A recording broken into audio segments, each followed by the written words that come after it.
નમસ્કાર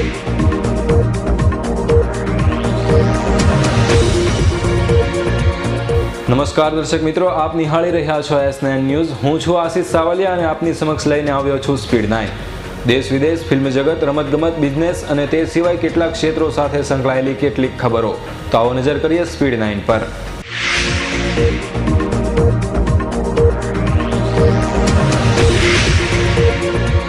ભાજપના વડાપ્રધાન પદના ઉમેદવાર અને ગુજરાતના મુખ્યમંત્રી નરેન્દ્ર મોદી પર આતંકી ખતરાના અહેવાલને પગલે હવે બહારના રાજ્યની રેલીમાં પણ ગુજરાતના આઈજીનું સુપરવિઝન હશે।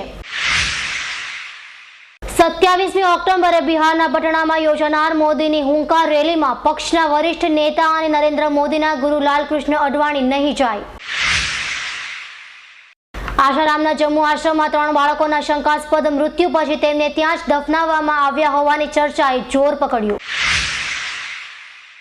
નારાયણ સાંઈના સાધક મોહિત ભોજવાણીને સુરત પોલીસે ઝડપી પાડ્યો। નારાયણ સાંઈ અંગે પગેરું દબાવવા સુરત પોલીસ ધીમે ધીમે સફળ થઈ રહી છે। નારાયણ સાંઈને ઝડપાયેલા સાધક મોહિત ભોજવાણીને પોલીસે કોર્ટમાં રજૂ કરતા કોર્ટે 15મી ઓક્ટોબર સુધીના રિમાન્ડની મંજૂરી આપી। નારાયણ સાંઈનો મોબાઈલ ટ્રેસ થયો હોવાનો સુરત પોલીસનો દાવો, જો કે હજુ સુધી નારાયણ સાંઈ પોલીસ પકડથી દૂર છે। ભોજપુરી ફિલ્મના અભિનેતા રવિ કિશને ઉત્તર પ્રદેશના જોનપુર જિલ્લાની 2 લોકસભાની સીટ પૈકી એક પરથી ચૂંટણી લડવા કોંગ્રેસ પાસે માંગ કરી।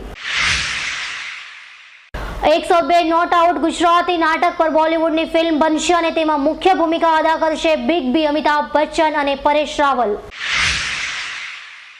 ઓરિસ્સા અને આંધ્રપ્રદેશમાં ફેલીના સંકટને પગલે ગુજરાતમાં ભારે વરસાદની આગાહી। ઓરિસ્સા અને આંધ્રપ્રદેશમાં પ્રવાસે ગયેલા ગુજરાતી યાત્રીઓ ચક્રવાતના ભયને કારણે પરત આવી ગયા। ગુજરાતને સબસિડાઇઝ CNG આપવા મામલે કેન્દ્ર સરકાર વલણ સ્પષ્ટ કરે। હાઈકોર્ટના આદેશ બાદ કેન્દ્ર સરકારે કયા પગલાં ભર્યા કે કેવા પગલાં ભરવા માંગે છે તે અંગે 18મી સુધીમાં એફિડેવિટ રજૂ કરવા ખંડપીઠનો આદેશ। ગુજરાતના ચકચારિત ઇશરત જહાં નકલી એન્કાઉન્ટર કેસમાં CBIએ ફરી માજી ગૃહપ્રધાન અમિત શાહ ફરતે ગાળિયો ફિટ કર્યો હોય તેમ પૂછપરછ કરી। આશારામ વિરુદ્ધ વધુ એક મહિલાએ બળાત્કારનો આરોપ લગાવ્યો। મહિલાએ આશારામ સાથે ડીજી વણજારા પણ પર આરોપ લગાવ્યો અને કહ્યું ડીજી વણજારા પણ આશારામના ચેલા છે। નારાયણ સાંઈ દુષ્કર્મ પ્રકરણમાં જહાંગીરપુરા આશ્રમના સાધક મોહિત ધર્મદાસ ભોજવાણીની પોલીસે ધરપકડ કરી।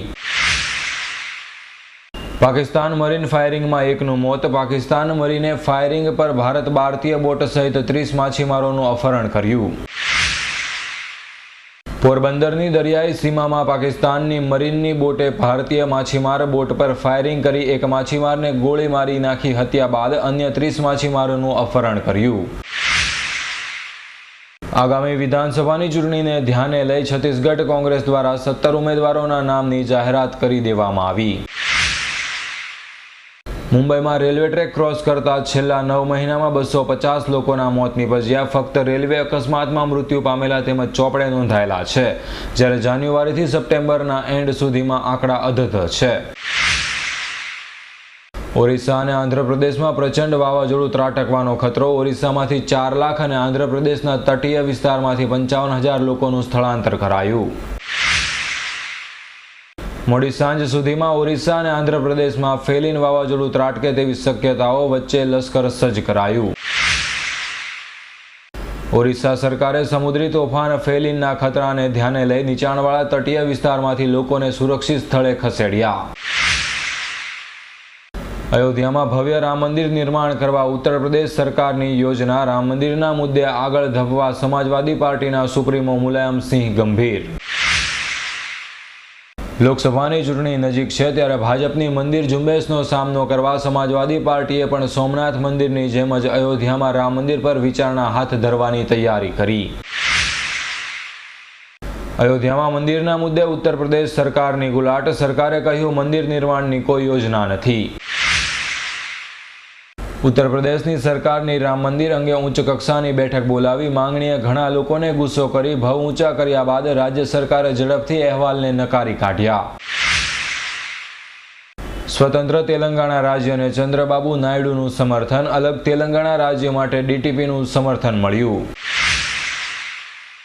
આંધ્રપ્રદેશના વિભાજન પ્રત્યેના પોતાના વલણ અંગે વિધાનો અંતે લાવતા તેલુગુ દેશમાં પક્ષના વડા ચંદ્રબાબુ નાયડુએ કહ્યું તેઓ અલગ તેલંગાણા રાજ્યની રચના કરવાની તરફેણમાં છે. દેશમાં 7 વર્ષમાં આરટીઆઈ એક્ટનો 40 લાખ લોકો દ્વારા ઉપયોગ કરાયો. ઐતિહાસિક પારદર્શી એક્ટની આજે 8મી વર્ષગાંઠ. ભારતના ઐતિહાસિક પારદર્શિક કાયદા રાઇટ ટુ ઇન્ફોર્મેશનની 8મી વર્ષગાંઠના પ્રસંગે કેટલીક મહત્વપૂર્ણ વિગતો જાહેર કરાઈ. ભારતમાં કેસિનોનો વાર્ષિક ₹500 કરોડનો કારોબાર. કેસિનો દ્વારા ટેક્સ રૂપે ગોવા સરકારને ₹100 કરોડની આવક થાય છે.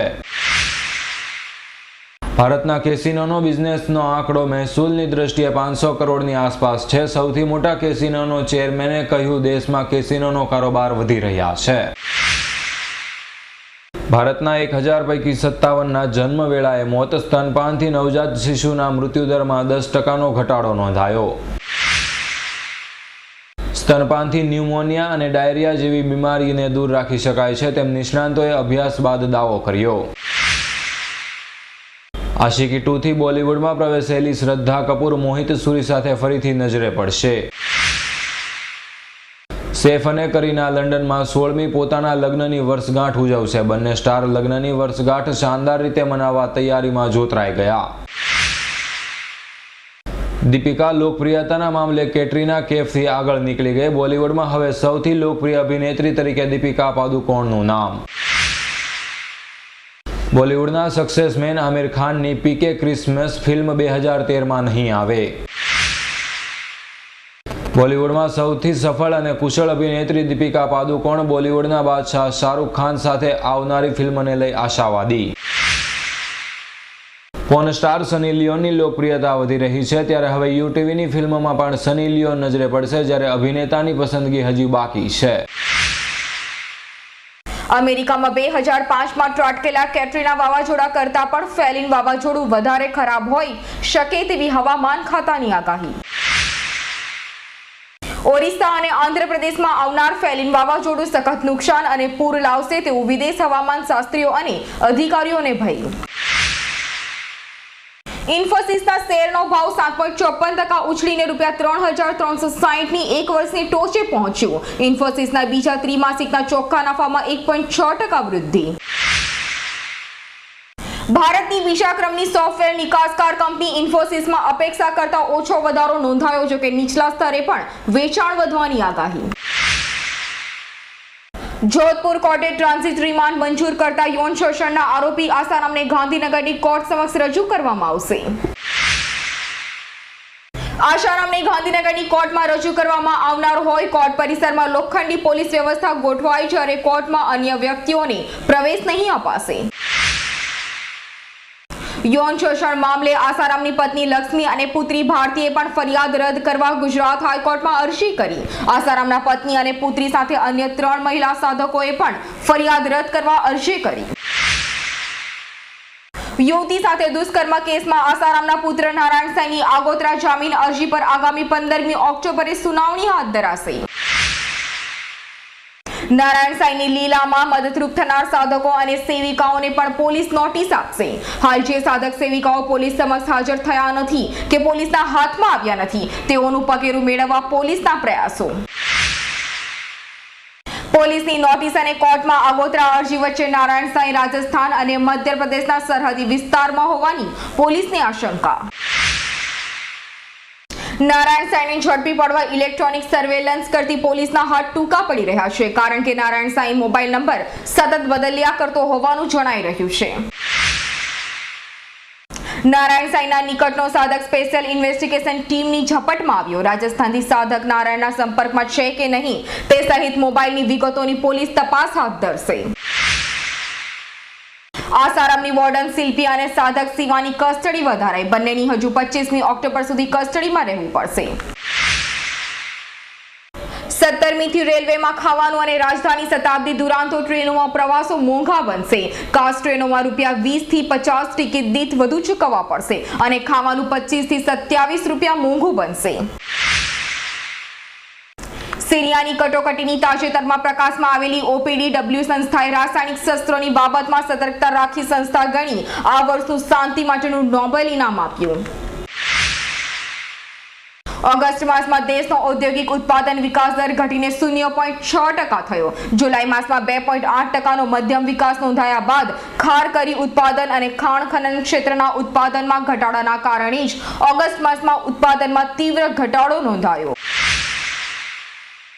ઉકાઈ ડેમના ઉપરવાસમાં પડી રહેલા ભારે વરસાદના કારણે સાવચેતીના પગલા રૂપે ઉકાઈ ડેમમાંથી તાપી નદીમાં 1 લાખ ક્યુસેક પાણી છોડવાનું શરૂ કરાયું, જ્યારે હથનુર ડેમમાંથી 61,450 ક્યુસેક પાણી છોડાઈ રહ્યું છે. બાયોમેડિકલ વેસ્ટના નિકાલ અંગે ઓથોરિટી સર્ટિફિકેટના વિલંબ માટે શહેરની 700 હોસ્પિટલ, ક્લિનિક અને લેબોરેટરીને ગુજરાત પોલ્યુશન કંટ્રોલ બોર્ડની નોટિસ બાદ 102 સંસ્થાઓએ સર્ટિફિકેટ માટે લાઈન લગાવી. સુરતમાં જાણે બાંગ્લાદેશીઓનું ઘર હોય તેમ એક પછી એક બાંગ્લાદેશીઓ ઝડપાઈ રહ્યા છે. સલાબતપુરા પોલીસે રિંગ રોડ ખાતેથી વધુ એક બાંગ્લાદેશીને ઝડપી પાડ્યો.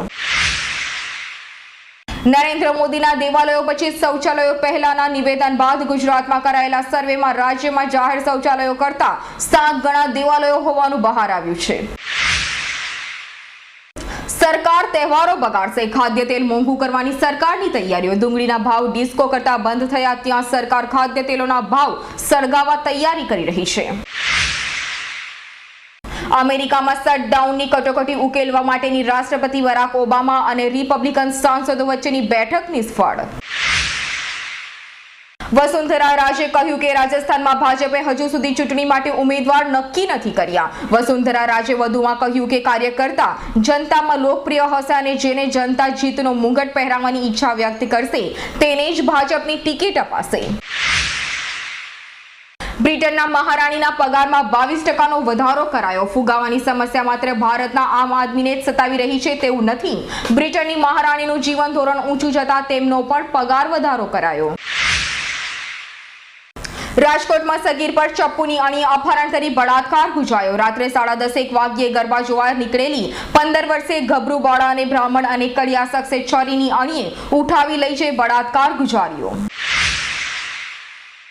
ઉત્તર પ્રદેશમાં મોદીત્વને ટક્કર મારવા માટે રાહુલની રેલી. યુપીમાં મોદીની રેલીના 3 દિવસ અગાઉ એટલે કે 25મીએ રાહુલ ગાંધી રેલી યોજશે.